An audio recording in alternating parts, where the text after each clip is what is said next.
We'd like to welcome everyone to the final spring conversation of the New Works series that we have been running, of course, on a topic that's timely, both politically and civically, and today corporately, as we're going to be talking with Professor Steve Kempster about leadership and business. We're joined by Professor Steve Kempster. Steve is a professor of leadership at the University of Lancaster in the UK. He's co-authored and authored a myriad of articles and books, the latest of which we're going to be talking about today, called Good Dividends. I spent a thoroughly enjoyable week of maybe two reading through all his materials. It was quite the wormhole of amazing pieces that spanned a great breadth of topics. We're going to have a great conversation today on leadership, purpose, dividends, and the language of business and finance today. So Steve, I did a little introduction, but maybe you could fill in the gaps. Oh, well, hello everybody. I feel so relaxed. I was drifting there in a different place. So I'll get my mind right back in. It's very kind of you to be here for this session. I hope I can create some sort of value for you. So I'm Professor of Leadership at Lancaster University Management School. I've been there for a couple of decades. And before that, I ran my own business, construction business. I'm a chartered surveyor. And so you'll get a flavor, I think, when we get into conversation, that I want to anchor where discussions around purpose and responsibility can anchor into the everyday business activity, where value is created for those who run businesses, but also how that can be connected to society. So I've been spending the last 15 or so years looking at the relationship of purpose and responsibility to leadership and developing, I guess, what we would like to think, there's a group of us, some 15 of us or so, some ideas about reframing the notion of business and value and how leadership plays a part in that. And the provocative title of this session was Leadership for What? And we're going to invite you, you'll see an invitation to go to a breakout session come up on your screen. We're going to have just 5 minutes for a breakout for you to introduce yourselves to your group members who you will return to later, and introduce yourselves and say, well, what is leadership for? Okay, it looks like everyone's jumped back in. I hope you enjoyed your meeting some people, perhaps someone new, and your quick discussions. I'd invite you, as Steve and I get started in our conversation, to put in the chat any questions you have or your answers to the initial question, leadership for what? But what I'll do is I'll turn to you, Steve. You wrote the question that we appropriated here. What is leadership for? What do you mean by leadership for what? You'll notice, everybody, I've taken my jumper off now, so I'm down to action. So we're going to get right stuck in.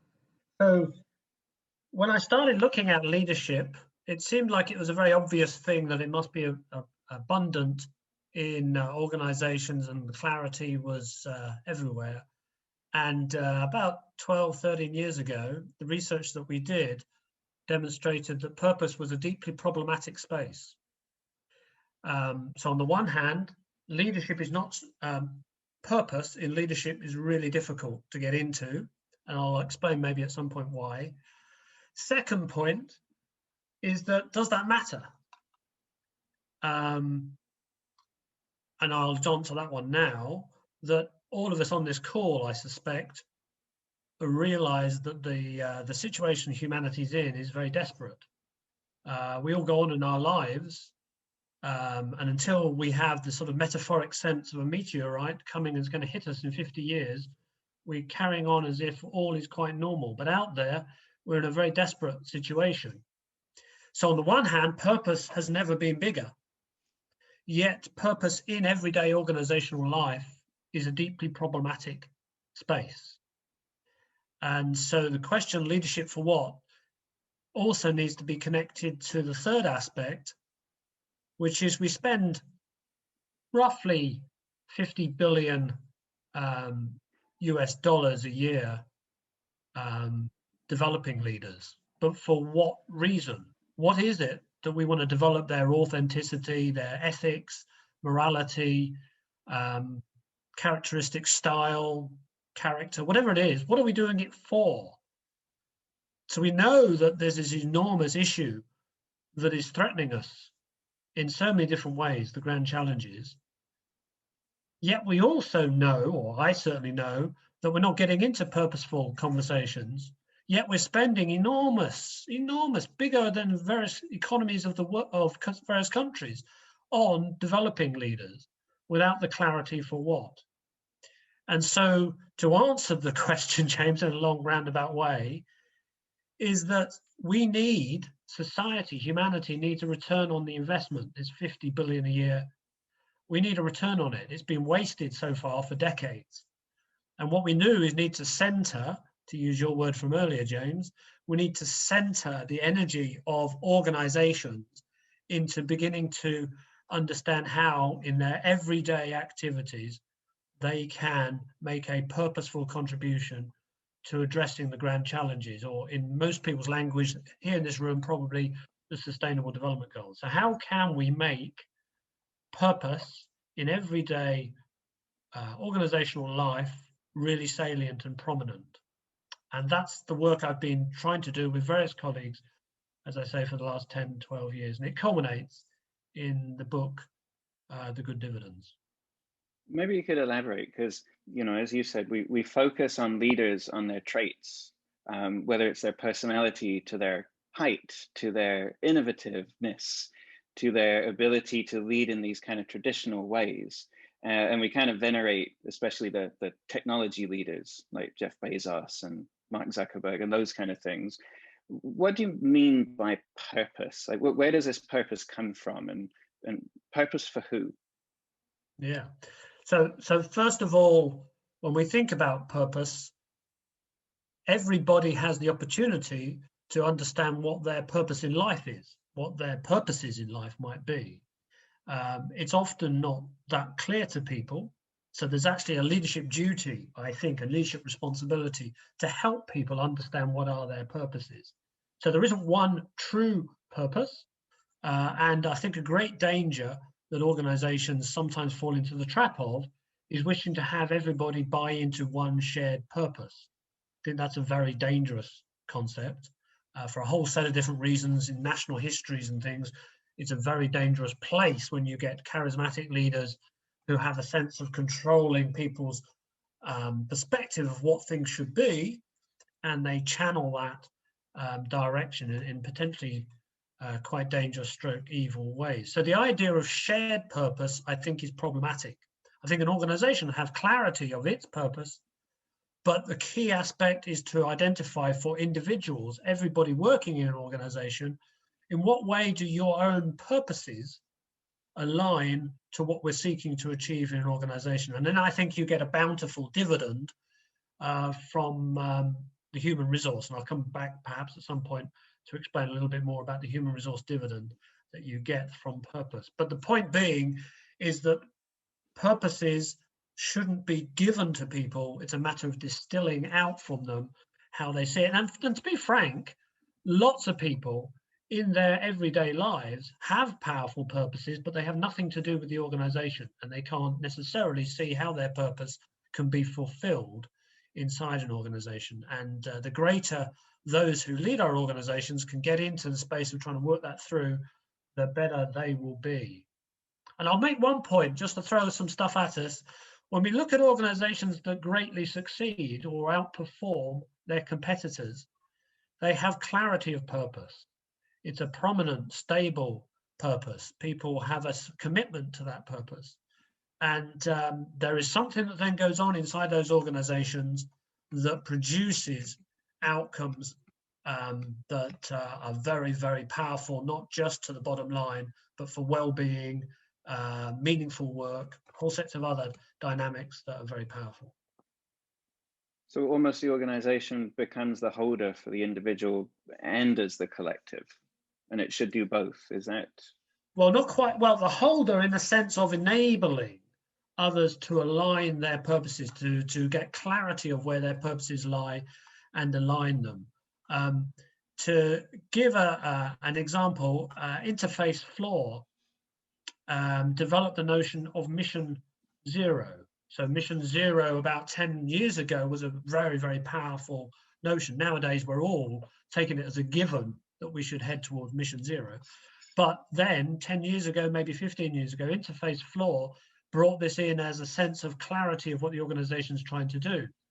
When you dig into what goes on for employees' lives there, people have started shaping the connection between mission zero in an organization and how mission zero starts permeating out in the lives of their families, of their friends, of the schools, and they're seeing associations between what their organization is seeking to achieve and what they achieve in their lives and what matters to them.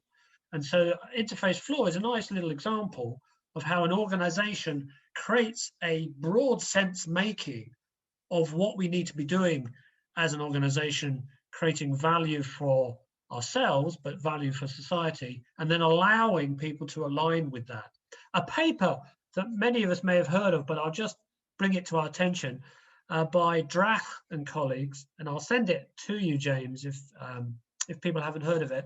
And it asks people to take away the notion of leadership always being a person and starts asking you to think about leadership as an outcome. And they give us the notion of direction, alignment, and commitment. And I think there's a powerful message there associated with purpose, that trying to create an organization that aligns people, creates a sense of commitment with a broad direction we're going in which they can find where they fit.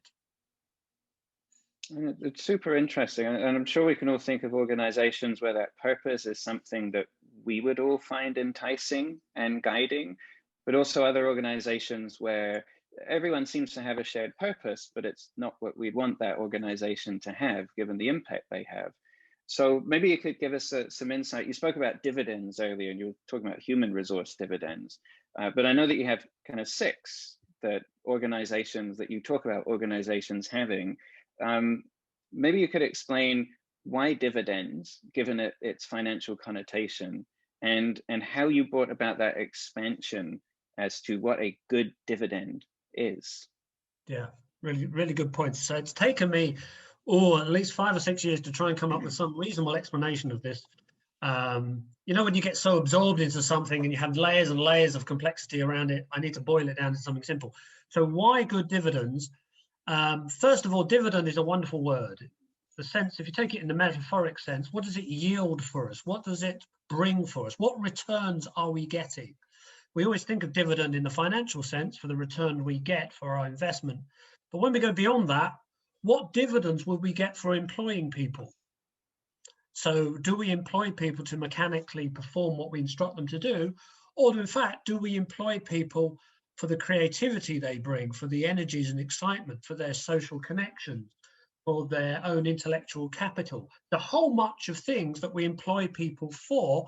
What's the dividend that the organization can yield from that? So the word dividend begins to go from financial to human. Often we describe it as human resource capital.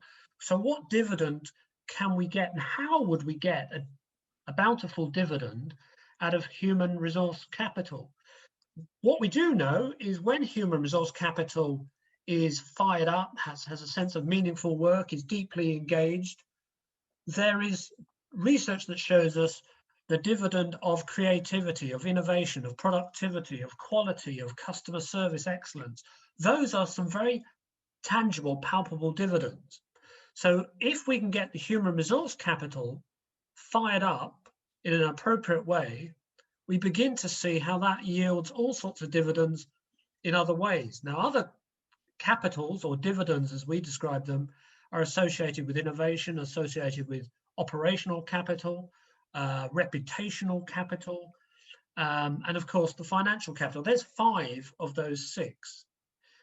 There are other capitals you could possibly describe: manufacturing capital, intellectual capital, so on and so forth. But what we've boiled them down to is these 5 plus a 6. And this is the bit that hopefully connects to everybody on this call.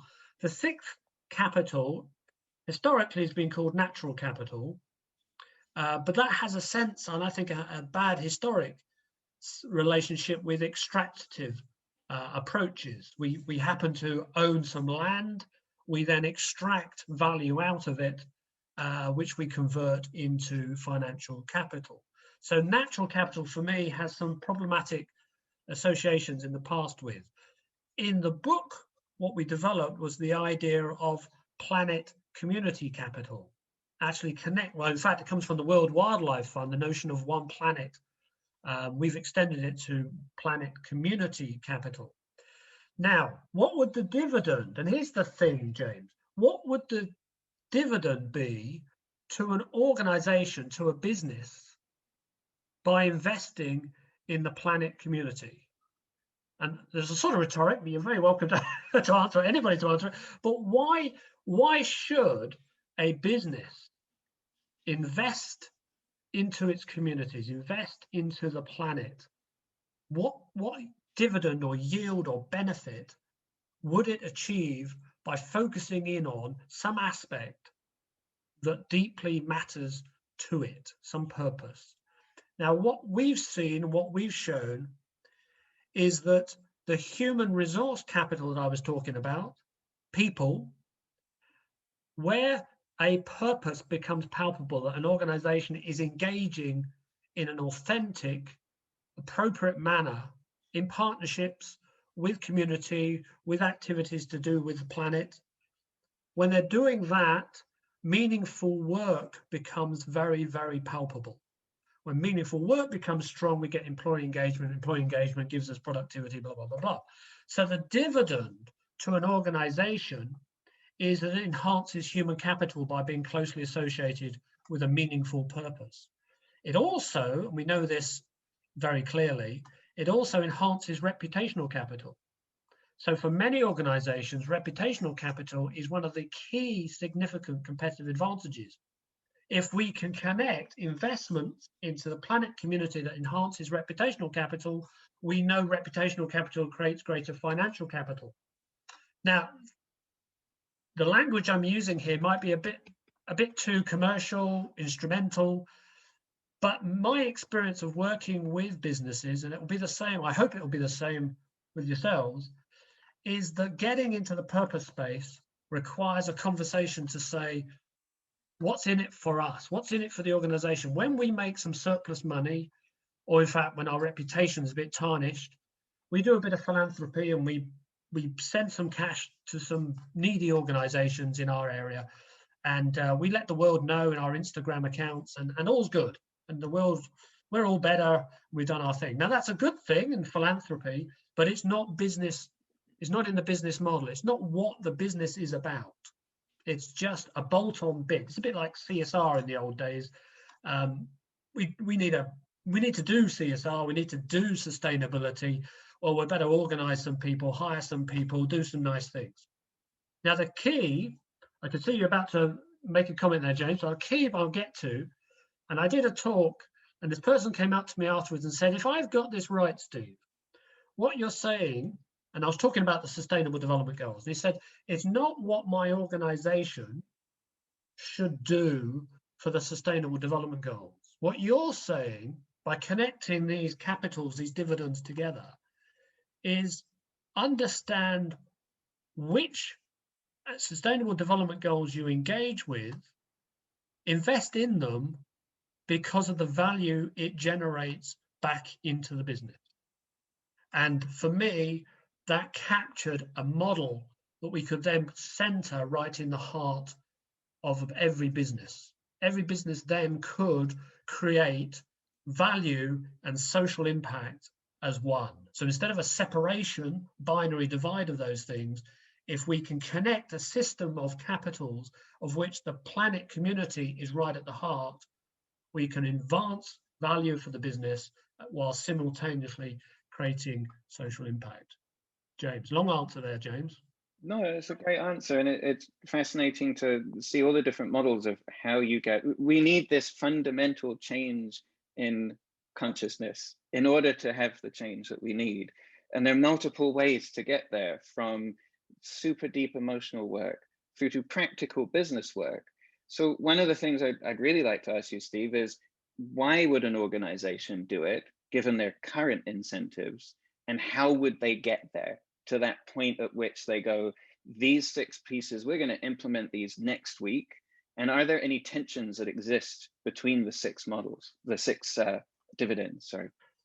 Okay, so this is a really, really good question and centers so much. The dominant way that we understand capitalism around the world, quite remarkably, is the neoliberal perspective, that is a self-centered model serving shareholders. And we view that self perspective and the ongoing maintenance of that as a given, almost a truth, a belief system. So where this idea comes in, that if you invest deeply in the planet community and you invest deeply into good work, employee processes, dynamics, into human resource dividend, you will get enhanced reputation, enhanced innovation and operations. You will get enhanced financial results.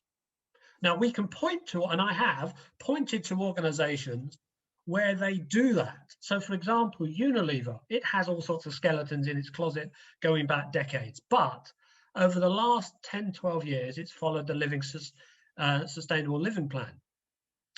It has increased its share value by some 300% over a 10-year period, not in the last year or so while COVID's gone on, but before that 10 years.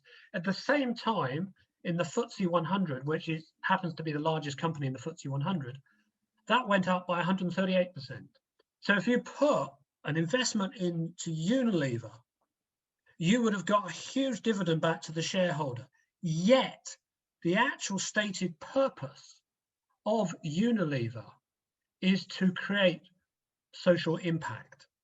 So they're creating shareholder dividend significantly greater, or they were significantly greater than the FTSE 100 average by pursuing positive social impact. Now, even when I say that to people, they still look deeply skeptical. They still look at me and go, yeah, but they're manipulating this, that, and the other, and it's all a greenwash, and it's all blah, blah, blah, blah, blah. And whatever the businesses I talk to and consultants I talk to, and even academics I talk to, there's this built-in, burnt-in view that we won't maximize financial profit unless we pursue the self-centered model. So how do we break out of that? And I've been working on various programs, creating various tools. And I would offer us Peter Drucker's phrase, which I think is, Peter Drucker, as we all know, was the guru's guru, sadly passed away a few years back. His line was, less about the tempest and more the rustling of the breeze.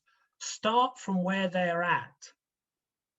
Start with, for example, if you think of a balanced scorecard, and we know it has its 4 sectors, why don't we create a balanced scorecard of the 6 dividends? Why don't we create a set of KPIs that show how different measures could easily be dropped on from their everyday activities, that they could integrate instantly a balanced scorecard that shows the relationship of financial dividend with reputational dividend, with human resource dividend, with planet community dividend, and they could start capturing what they've already doing and bring it in. We could instantly, through that method, align all the sustainable development goals to an organization's existing business model and get them to see there's a relationship between all these aspects. Now, I'm doing some of that with some organizations, but we can easily grab existing models, things that they see as truths, like the balanced scorecard, and we can migrate the thinking into their everyday work. A colleague of mine sadly died a few years back, Ken Parry, who wrote the book with me. He advocated the idea of leadership as a discourse. So instead of leadership being a person, people are marching to a discourse. Something is galvanizing, aligning them, and then leaders simply are symbolic representations to this discourse. And I think there's much in that you can, therefore it creates more distributed, shared, collaborative leadership throughout, because people are coming together and aligning to this discourse. So leadership becomes a discourse of purpose. And that's sort of what we were trying to nudge towards when we were talking about leadership as purpose. If Mary Fink said, Steve, come in and talk to our board and our leadership team, what would you go in there and say in order to open their minds, if they need to bring them along to the 6? I think I would, in a fairly instrumental way, home in and say, how do you know what you're doing in Planet Community that's producing you a dividend? You talk about it. How are you measuring it? How do your strategic objectives of the business align to the KPIs? How do you know what value you're generating? And how do you know what impact you're creating around the world? And show me that. And they might be able to instantly show me that. And then if I see that, I'd say, and how have you now measured the systemic connection of that into the other dividends? How does that track over? And do you measure how that enhances employee engagement and meaningful work? And how have you looked at the relationships around social innovation that are enhancing the systems, processes, and products of your business linked to that social impact? That's the nature of the conversation.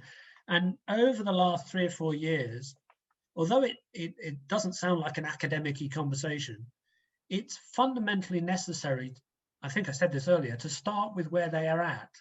What is their language, and how do we create a language that shows them these dividends connect, these dividends reinforce and create greater shareholder return whilst doing the planning? Because BlackRock, like Legal & General, be the equivalent in the UK, they're the biggest impact investor in the UK. They are wishing to be in that space, and they're creating ESG measures and all sorts of other things. But what I don't get a sense of is that they articulate that positive social impact is at the heart of their business model. It's still a conversation, a very glossy conversation, one about reputation, but it doesn't seem to be right at the central heart. Now, if we don't have a way of doing that, like a balanced scorecard, a good dividend 6 balances rather than 4 balances, and we can't show the relationship of the indicators to value generation, then we do struggle, I struggle, to create that conversation that is meaningful. Because people always want examples and ways of levers they can pull. Give me a lever now that I can pull. Well, balanced scorecard, let's do it as a balanced measures, and let's get on with it. That's true. It's because this is so practical, I find it both super interesting, and I see how you could use it to start those conversations, but also frustrating because it doesn't move anyone fast enough. Yeah.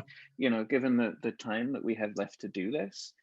And I can think of many companies, major fizzy drinks company where their brand purpose is at 100% odds with their environmental impact, for example.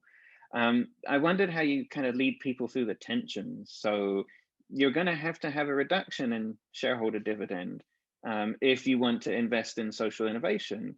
Or, I can see really easily your brand's going to go up if you do some of these things that the younger generations are demanding. That one seems easy. But how do you maybe take hits in some of the others in order to, how do you help them be comfortable that they might take a hit in some of the others while focusing their efforts to some of the other ones? Yeah, so when it's taking a hit, the idea of the dividends is they work systemically. Mm-hmm. And so therefore you need to balance the measures, and therefore you're looking at a range of balance measures across. So then you will look at the totality. So in what way has our operational dividend gone up or down as a consequence of getting into social innovation? And then you'd ask the question, why are we pursuing social innovation in a certain way that has lessened our operational dividend? What has occurred there that's caused us a hit? Are we content with that because we can see what it means to the rest of the other dividend? Or are we setting about what we're doing in social innovation in a way that is not enhancing value for us, and all it's doing is creating social impact? If we can't sustain the social impact because it doesn't create value for us, then that's not a sustainable ongoing model. So again, I come back to the practicality of don't just accept a hit because we're doing nice things. What we should have is, how does positive social impact create value? And then vice versa, how is our value generation creating positive social impact? And if you're measuring them all and you can see how it all fits together, then I think we have an ongoing sustainable approach that might work. So there's the capitals. So what I've done is I'm writing a paper around the regenerative economy. What would it be? What would a system be for a regenerative economy? And the capitals argument you're familiar with because I've expressed it. But the way I'm writing the paper is an economist's perspective about production, distribution, and consumption. Okay. Yeah. So the capitals is generating that dynamic. Then how would we bind together to create the growth, which is always a problem word, and I'm addressing that in the paper. So we bound the growth to be within what the donut economics would describe as the maximum ecological concerns and enhance them, so bring those down, and raise at the same time minimum life essentials. So these are the boundaries to which this system must enhance. What enables that? Social innovation, engaging in this space, and circular economy as ways of bringing material use energy back into the system rather than leaking away and causing damage. So this is a way. Now, can society get to the point where this all comes together and political, organizational, all sorts of lobbying can make that occur?